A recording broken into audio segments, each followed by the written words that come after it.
अस्सलाम वालेकुम रहमतुल्लाहि वरकatuh जी। शेख फ़हीम बात कर रहा हूँ जी। क्या हाल है आपके? ठीक ठाक हैं जी। अच्छा जी, अभी आर्टिफिशियल इंक्यूबेशन का जो सेशन जो है ना हम करवा रहे हैं, जिसको वकास शाहिद भाई हैं, जो कराची में आर्टिफिशियल इंक्यूबेशन बहुत ही कामयाब तरीके से, बहुत ही अच्छे तरीके से, बहुत ही सीनियर पर्सन और बहुत ही अच्छी पर्सनैलिटी के मालिक हैं जी, ये वकास शाहिद भाई, जो कि कराची में होते हैं और दो चार फार्म को भी कंसल्टेंसी अपनी दे रहे हैं। और हमने सोचा कि इनका सेशन करवाया जाए। मैंने फिर इनका सेशन लिया। इनका सेशन लेके एक ग्रुप है उधर भी मैंने फिर इसको करवाया, ताकि एग्रीकल्चर में लोगों को बड़ी प्रॉब्लम होती हैं। मेरा दावा है जी, जिस बंदे ने इसको तवज्जो से, तसल्ली से सुन लिया और एक साल अपना एक्सपीरियंस कर, ये चीज़ सीखने से आती है, प्रैक्टिकल करने से आती है, ठीक है ना, सुनने से नहीं आती। जब आप इसके बेसिक फार्मूले ले लेंगे, समझ लेंगे और एक साल अपने फार्म पे, अपने छत पे, अपने घर पे आर्टिफिशियल इंक्यूबेशन कर लेंगे, मैं दावे से कहता हूँ आप अल्हम्दुलिल्लाह किसी जगह मार नहीं खाएंगे और बहुत ही अच्छी तरह आर्टिफिशियल इंक्यूबेशन आप करा करा सकेंगे जी। बड़ी मेहनत से सेशन उन्होंने दिया है और हमने भी इसको बड़ी अच्छे तरीके से कंपाइल किया जी। सारे लोग इसको सुने और मुस्तफ़ीद हों। जज़ाकल्लाह खैर। बिस्मिल्लाहिर्रहमानिर्रहीम। अस्सलामु अलैकुम। मेरा नाम वकास शाहिद है और मेरा ताल्लुक़ कराची से है। मैं अरसे 15 साल से परिंदों के शोबे से वाबस्ता हूँ, जिनमें शुरू के 5 साल मैं एज़ अ ब्रीडर अपने घर से काम कर रहा था।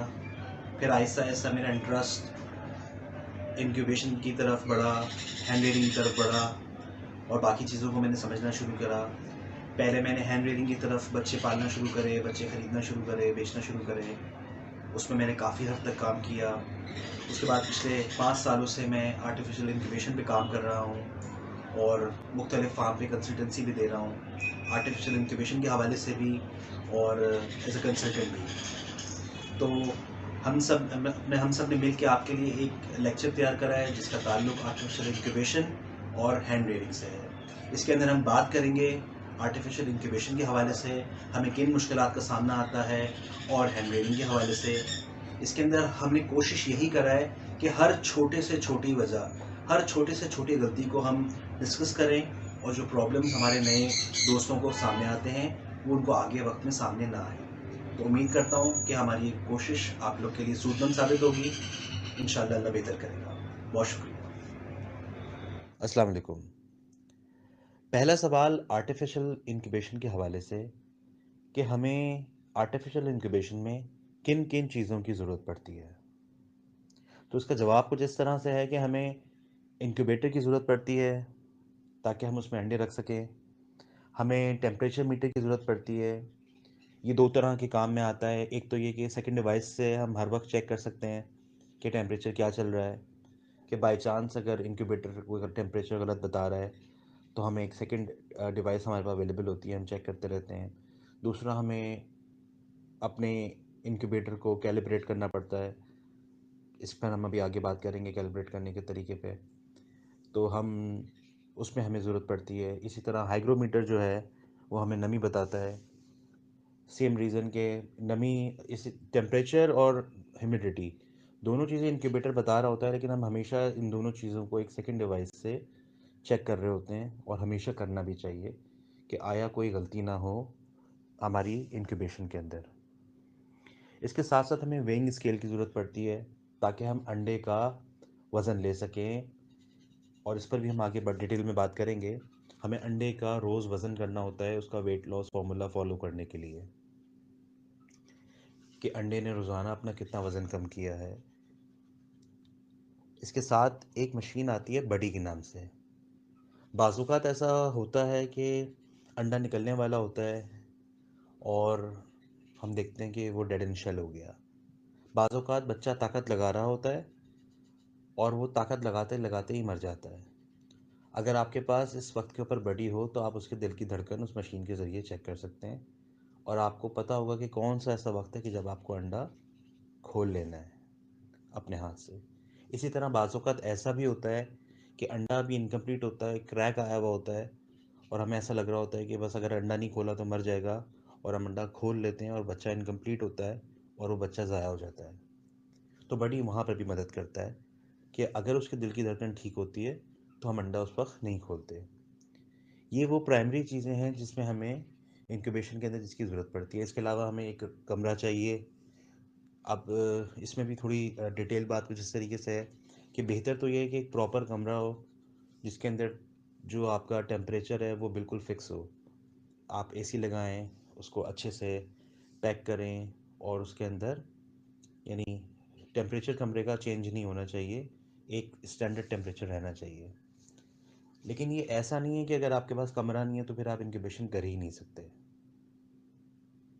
आप अगर एक अच्छा वेंटिलेटेड रूम भी आपके पास है और आपके पास बहुत ज़्यादा वेरिएशन नहीं है तो आप एक अच्छे टेम्परेचर तक इंक्यूबेशन कर सकते हैं।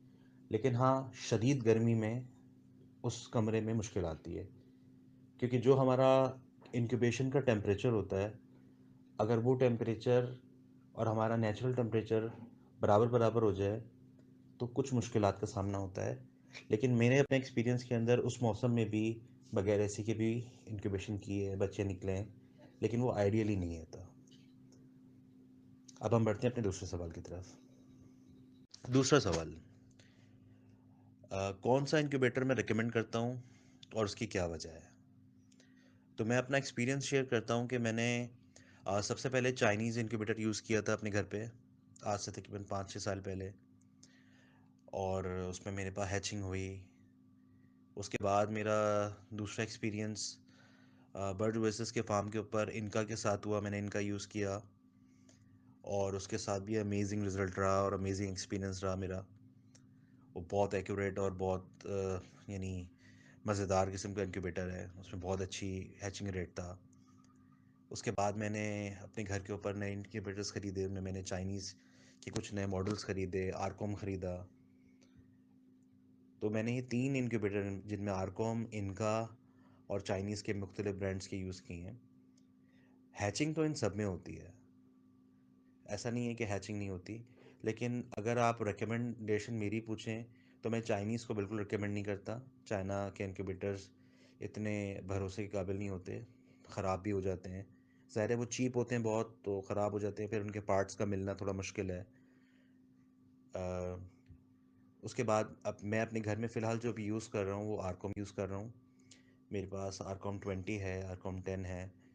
ये 2 सीरीज़ में यूज़ कर रहा हूँ और मैं अपने अंडों को शफ़ल करता मतलब मुख्तलिफ़ इंक्यूबेटर्स में रखता हूँ।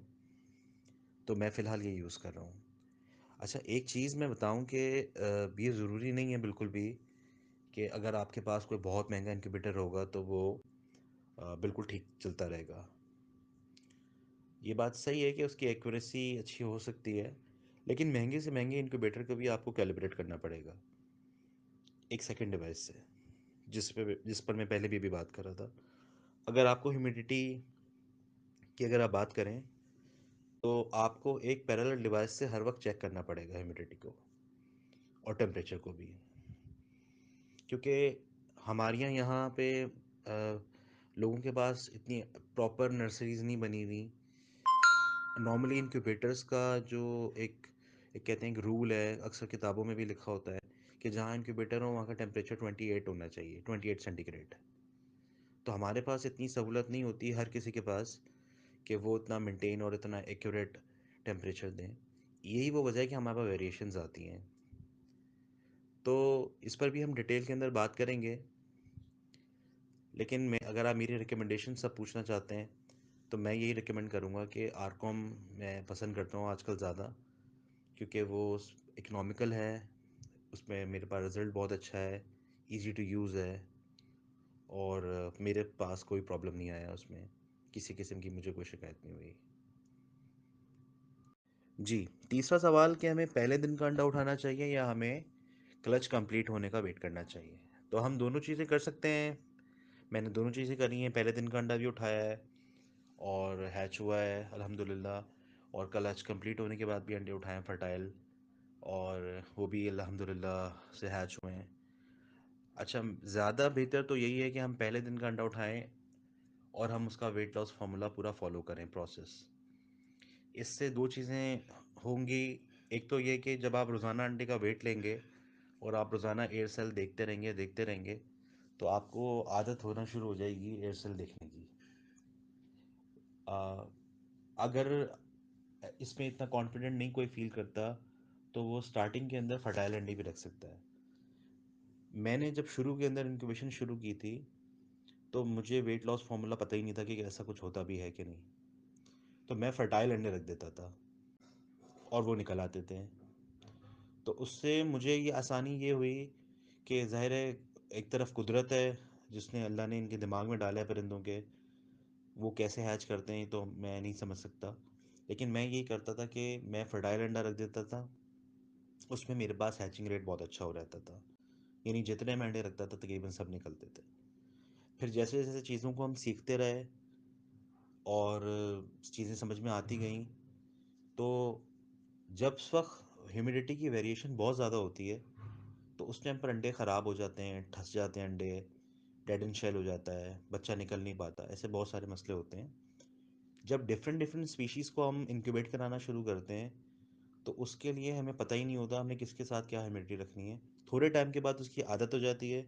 फिर बेशक वेट लॉस फार्मूला को ना इतना ज़्यादा फॉलो करें, एयरसेल देख के काफ़ी हद तक अंदाज़ा हो जाता है कि हमें ह्यूमिडिटी बढ़ानी है, कम करनी है, किस दिन कितनी रखनी है, और इस तरीके से काम आगे बढ़ता रहता है।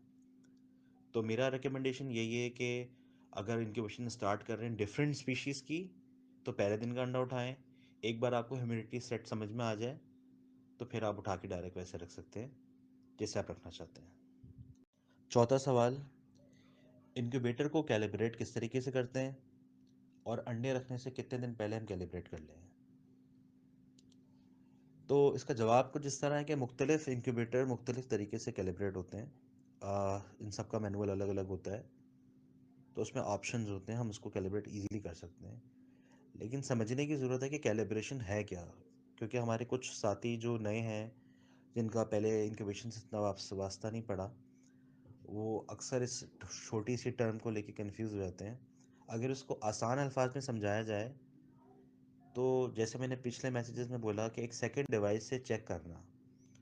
अगर आपका इंक्यूबेटर आपको टेम्परेचर बता रहा है कि 37.5 है, तो क्या अंदर 37.5 है या नहीं है। जब मैं चाइनीज़ के इंक्यूबेटर यूज़ करता था उसमें वेरिएशन ऐसा होता था, मुझे तो कैलिब्रेट करना भी नहीं आता था ठीक से कि सही से कैलिब्रेशन किसे कहते हैं। तो मैं कुछ भी नहीं करता था, मैं सिर्फ वेरिएशन चेक करता था कि अगर 2 डिग्री की वेरिएशन है मैं 2 डिग्री टेम्परेचर बढ़ा देता था। यानी अगर मुझे 37.5 चाहिए और जब मैं 37.5 करता था और जब मैं मरकरी के थर्मामीटर से उसको चेक करता था तो उसके अंदर 35.5 आ रहा होता था। तो मैंने इसका आसान सा हल ये निकाला, मैंने 2 डिग्री बढ़ा दी उसकी, मैंने इसको 39.5 कर दिया। जब उसको 39.5 किया तो अंदर का टेम्परेचर 37.5 आ गया जो कि मुझे चाहिए था, और हैचिंग नॉर्मल हो गई। तो कैलिब्रेशन का मतलब यही है कि जो टेम्परेचर आपके ऊपर लिखा हुआ आ रहा है आया वही टेम्परेचर अंदर है या नहीं है। ये आसान सा सादा सा तरीका है इसको समझने का कि अगर कोई मैनुअल कैलिब्रेशन नहीं कर पा रहा है ठीक से बिल्कुल प्रॉपरली तो वो उसको इस तरीके से भी कैलिब्रेट कर सकता है। इसका मकसद फ़कत इतना है कि आपका अंदर का टेम्परेचर एग्जैक्ट हो। अच्छा, कितने दिन पहले हमें, यानी अंडे रखने से पहले इसको कैलिब्रेट करके चलाना चाहिए। मैं अपने एक्सपीरियंस में कैलिब्रेशन करने के कम से कम दूसरे दिन अंडे रखना शुरू करता हूँ। एक दिन, कम से कम एक दिन पूरा चलता है, उसके अगले दिन मैं फिर अंडे रखता हूँ। शायद इससे कुछ लोग इत्तेफाक करें, कुछ लोग ना करें, कुछ लोग पहले रखना चाहें। मेरे ख्याल में शायद रख सकते होंगे, लेकिन मैंने अपनी लाइफ में कभी नहीं रखा। मैं हमेशा एक दिन कम से कम इनक्यूबेटर को चलने देता हूँ, वो अपनी वर्किंग पोजीशन में आता है, उसके बाद मैं अंडे रखता हूँ। जी, पांचवा सवाल, आर्टिफिशियल इंक्यूबेशन में हमारा टेम्परेचर क्या होना चाहिए, हमारी ह्यूमिडिटी कितनी होनी चाहिए, एग टर्निंग एंगल क्या होना चाहिए, इंटरवल कितना होना चाहिए, और ह्यूमिडिटी मुख्तलिफ स्पीशीज़ के हवाले से। तो इसका जवाब है कि जब तक, जैसे हम बात करें टेम्परेचर की, मैं जो टेम्परेचर अपने इंक्यूबेटर्स में यूज़ करता हूँ वो है 37.2। इसमें कुछ लोग 37.5 भी यूज़ कर रहे हैं, कुछ लोग उससे थोड़ा-सा, मेरी नॉलेज में है, उससे थोड़ा-सा ज़्यादा भी यूज़ कर रहे हैं। उनकी अंडरस्टैंडिंग ये है कि थोड़ा-सा ज़्यादा टेम्परेचर सेट रहता है। मैंने अपने एक्सपीरियंस में देखा है, अगर मैं अपना एक्सपीरियंस शेयर करूँ, तो अगर 37.5 आपने सेट करा हुआ है और उससे एक्सीड अगर हो गया तो अंडे को ज़्यादा मुश्किल आएगी। अगर उससे थोड़ा कम हो गया तो अंडे में इतनी प्रॉब्लम नहीं आती। तो मैं जो रिकमेंड करता हूँ वो 37.2 है। अब ह्यूमिडिटी की तरफ अगर हम आगे बढ़ें, तो ह्यूमिडिटी अंडों के हिसाब से रखनी पड़ती है। ह्यूमिडिटी सेट करने के लिए ज़रूरी है कि हमारे पास डे 1 का अंडा हो, हम पहले दिन उसका वेट लें और फिर वेट लॉस फार्मूले को फॉलो करते हुए ह्यूमिडिटी को ऊपर या नीचे करें। स्टार्टिंग के अंदर हमें मुश्किल होती है थोड़ी सी, फिर हमें स्पीशीज़ याद होना शुरू हो जाती हैं। जैसे अब हमें याद हो गई है कि ग्रे के लिए चलो 30 और 35 के दरमियान रखनी है, पहाड़ी के लिए 40-45 के बीच में रखनी है, रिंगनेक के लिए 50 रखनी है। तो ये मुख्तलिफ ह्यूमिडिटीज़ मुख्तलिफ टाइम के ऊपर मुख्तलिफ एग्स के हिसाब से हमें चेंज करनी पड़ती है। तो ह्यूमिडिटी का कोई सर्टन एक जवाब नहीं है कि हम ये ह्यूमिडिटी रखें और हम उससे हैचिंग करा लें। ह्यूमिडिटी वेरी करती रहती है वक्तन फ़वक्तन। टेम्परेचर अलबत्ता तमाम स्पीशीज़ के लिए एक ही होता है। मैं बिल्कुल एक ही टेम्परेचर यूज़ करता हूँ, उसमें मैं बिल्कुल चेंजिंग्स नहीं करता। टेम्परेचर एक ही रहता है, एग टर्निंग का टाइम एक ही रहता है। हाँ, एंगल ज़रूर चेंज होता रहता है, एंगल पे मैं भी बात करता हूँ डिटेल में। अच्छा, इंटरवल पे पहले बात कर लूँ, छोटी सी बात है। मैंने 2 इंटरवल यूज़ करे हैं, 90 मिनट्स का भी यूज़ किया है, 120 मिनट्स का भी यूज़ किया है और दोनों में ही अच्छा रिज़ल्ट है। अब मैं 120 मिनट्स का यूज़ करता हूँ, कोई शिकायत नहीं है किसी किस्म की हैचिंग के अंदर, सब कुछ बहुत अच्छा है, बेहतरीन है। अच्छा, टर्निंग एंगल, टर्निंग एंगल वाली बात थोड़ी सी ट्रिकी है। अच्छा, वो ट्रिकी इस हवाले से है कि कुछ इनके, जैसे आरकॉम 10 है, उसमें 10 सेकंड्स का इंटरवल लिखा हुआ होता है, 20 सेकंड्स का इंटरवल होता है। तो अगर अंडा की ट्रे मूव होने के बाद वो अंडा जहाँ से शुरू हुआ था अगर वहीं पर आके दोबारा रुक गया, तो एक तरीके से देखा जाए तो उसका टर्न होने का जो वजह थी, यानी जो रीज़न था कि उसको टर्न होना चाहिए, वो रीज़न फॉत हो गया हमारा। तो अंडे को हमेशा 180 डिग्री घूमना चाहिए, चाहे वो 10 सेकंड में 180 घूमे या 15 सेकंड में। इसको चेक करने का एक तरीका ये भी है कि आप अंडे पे क्रॉस लगा लें और उसको एक दफ़ा मूव करके देखें कि वो कितने सेकंड पे 180 घूम रहा है। अंडे को पूरा नहीं घूमना चाहिए, उसे आधा घूमना चाहिए। ये तो हो गई एक बात।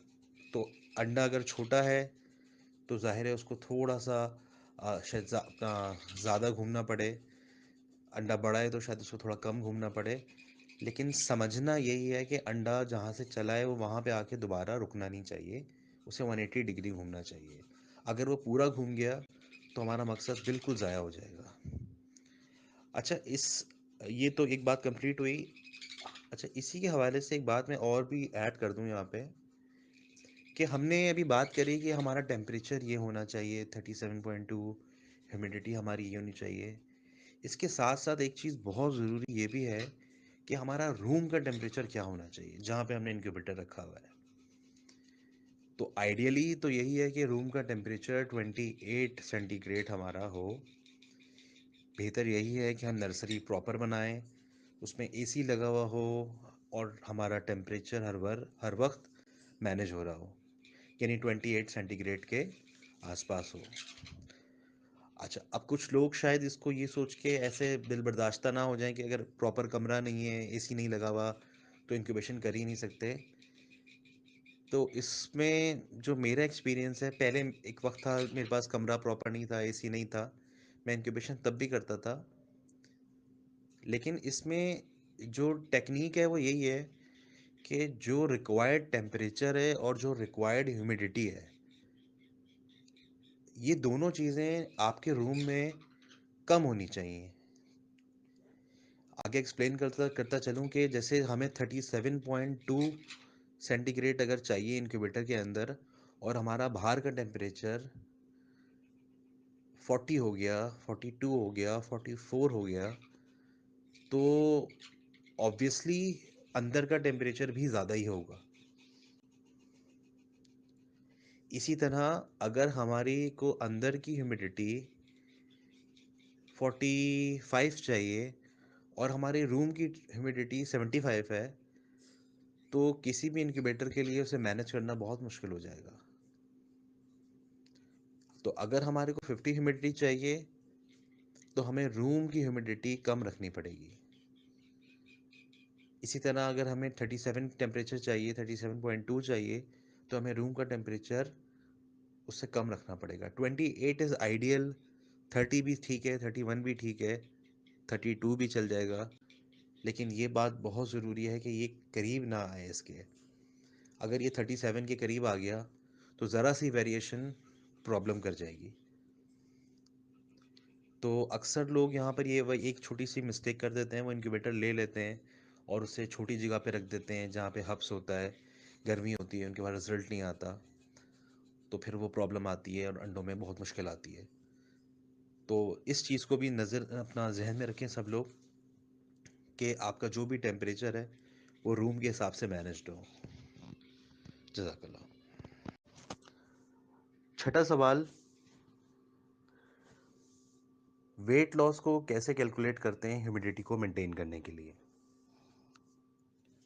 तो इसके लिए पहले ज़रूरी है कि मैं समझा दूं हमारे उन दोस्तों को जिनको नहीं पता कि ये वेट लॉस क्या है। अंडा जब पहले दिन हमारे हाथ में आता है तो हम उसका वज़न करते हैं। उसका जो भी वज़न होता है तब से लेके हैचिंग पीरियड तक हमें 16% उसका वज़न कम होते देखना पड़ता है कि आया कितना वज़न रोज़ाना उसका कम हो रहा है। उस हिसाब से हम ह्यूमिडिटी को मेंटेन करते हैं। अगर हमारे रिक्वायर्ड वेट से ज़्यादा वज़न कम हो जाए तो हम ह्यूमिडिटी को बढ़ा देते हैं अगले दिन। अगर रिक्वायर्ड वेट से कम वज़न कम हो तो हम ह्यूमिडिटी को कम कर देते हैं। मैं इसे एक एग्जांपल से समझाता हूँ। सपोज़ करें एग्जांपल के तौर पे हमारे पास एक ग्रे का अंडा है। पहले दिन अंडा हमारे हाथ में आया, उसका वज़न है 16 ग्राम। अच्छा, वेट लॉस के लिए एक चीज़ मैं बताता चलूँ, ज़रूरी है हमारे पास पहले दिन का अंडा हो जिससे हम बिल्कुल ठीक हिसाब लगा सकते हैं।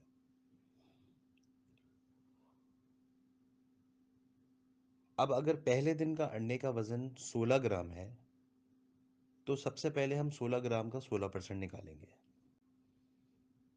जब हम 16 ग्राम का 16% निकालेंगे, उसका आसान सा फॉर्मूला है कि अंडे का weight multiply by 16 divided by 100, तो आपके पास एक्चुअल वो आ जाएगा कि कितना कितना परसेंट यानी कितना ग्राम आपने कैलकुलेट करना है। जो भी आंसर आपके पास आता है, जैसे हमारे वाले केस में हमने 16 ग्राम का 16% निकाला, तो उसका 16% बनता है 2.56 ग्राम। अब 2.56 ग्राम को हम डिवाइड करेंगे अफ्रीकन ग्रे के हैचिंग पीरियड पे, जो कि कमोबेश 28 दिन है। जब हमने 2.56 ग्राम को 28 दिन के ऊपर डिवाइड किया तो हमारा रोज़ का जो वज़न कम होना चाहिए वो आया हमारे पास 0.091 ग्राम। ये वो वज़न है जो रोज़ाना अंडे से कम होना चाहिए।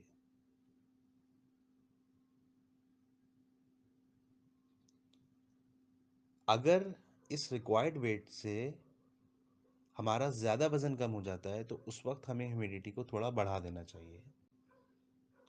अगर रिक्वायर्ड वेट से हमारा वज़न थोड़ा कम कम कम हुआ है तो हमें ह्यूमिडिटी को कम कर देना चाहिए।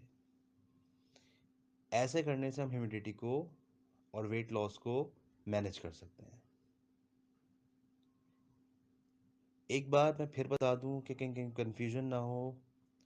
अंडे का पहले दिन का वेट, उसका 16% हमने निकालना है। वो 16% उस स्पीशीज़ के हैचिंग का जो पूरा पीरियड है इंक्यूबेशन का उस पे डिवाइड होगा। अगर कोई दूसरी स्पीशी है तो उसका हैचिंग पीरियड ज़ाहिर है उसका इंक्यूबेशन पीरियड अलग होगा, तो वो हम उतने हिसाब से, जैसे आमतौर पर रिंगनेक 26 दिन में बच्चे निकलते हैं, 24 दिन में निकलते हैं, तो हम 24 और 26 दिन पे उसको डिवाइड करेंगे। यही वो वेट लॉस फॉर्मूला है जिसकी अक्सर बात होती है और उसको मैनेज करते हैं। जब आप इंक्यूबेशन स्टार्ट कर रहे हैं तो ये बहुत ज़्यादा हेल्पफुल होता है समझने के लिए कि आप सही जा रहे हैं या गलत जा रहे हैं। एक बार आपको इसकी आदत हो जाए, आप रोज़ाना अंडे का निकालते हैं, अंडे को वेट करते हैं, उसका एयर सेल चेक करते हैं, तो थोड़े टाइम के बाद आपको याद होना शुरू हो जाएगा कि किस स्टेज के ऊपर अंडे को किस चीज़ की ज़रूरत है। आपको एयर सेल देख के जब जब आप वेट करें, एयर सेल भी चेक करें साथ में, तो आपको पता लगता रहेगा कि किस स्टेज के ऊपर आपका एयर सेल कहाँ जा रहा है। तो इससे आपको बहुत ज़्यादा आसानी होगी, लेकिन ये बेसिक है। बेसिक यही है कि वेट लॉस फार्मूला फॉलो करें और ये सबसे कामयाब भी है।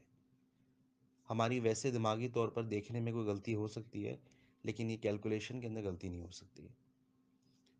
इसके अंदर आपने ज़्यादा कुछ नहीं करना, एक सिर्फ कांटा लेना है। वो कांटे की पिक्चर मैं साथ में शेयर कर रहा हूँ, आप ये वाला कांटा यूज़ कर सकते हैं। और आपके पास सिर्फ कैलकुलेटर चाहिए। आपने कैलकुलेट करना है, उसको मैनेज अच्छे से लिखना है, और थोड़े ही दिनों में आपको उसकी आदत हो जाएगी और इंशाल्लाह आगे कोई प्रॉब्लम नहीं होगा।